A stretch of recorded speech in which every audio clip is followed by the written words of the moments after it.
When people are first introduced to the next generation science standards, there's stunned silence. And then there's squirming in the chair, and people start to get antsy, but in a positive way. And then people respond with, oh my gosh, this is wonderful, this is cool, this is great. This is an unprecedented time in education in the United States. Standards in themselves, the total document, the next generation, has the power to influence all of the components of the education system. You see, normally we teach out of context. The biology teacher is teaching here, the mathematics teacher there, the English teacher over here. And then when it's time to synthesize, guess what? We aren't there. The next generation standards are based upon research, current research, on how students learn. Science isn't just a mere bunch of facts. Science is about the way we think about the world, the way we question the world, the way we communicate about the world.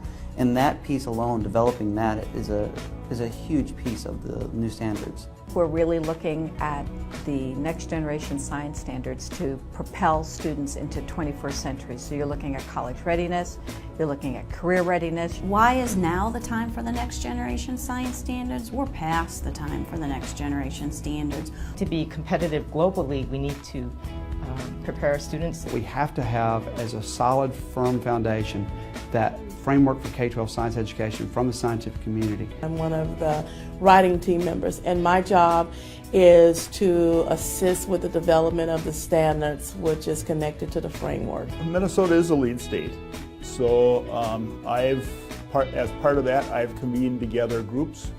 We have some groups that are working as reviewers of the standards. We have two other groups, one that's sort of dealing with communications with the business and industry side, also looking at what it would take to implement the standards in Minnesota. And then another group who is looking at communications mostly with educators and especially around the framework document. Our standards need to be able to help our students face a world that we're not currently facing right now. We're never going to reach perfection, I don't believe, because the world is changing. We need to continue evolving and changing with our ever-changing world. When a teacher loves something, the students are going to love it too. Teachers have to be open-minded. They have to be willing to take a risk. They have to be willing to get messy. They're going to have to be willing to let the students lead a little. It's a very hard thing, it's a very critical thing, but it's a very rewarding thing too. It's awesome to see the kids working together and talking to each other and supporting what they think with evidence that they've seen. It is so major cool. It's going to change the way that I teach, and it's scary, and yet at the same time it's exciting. I think it's going to reinvigorate my teaching. I'm very excited to see that transition, that change to actually doing science. The human capital is the most prized resource that this nation possesses, and we can ill afford the luxury of not developing it to its maximum capacity.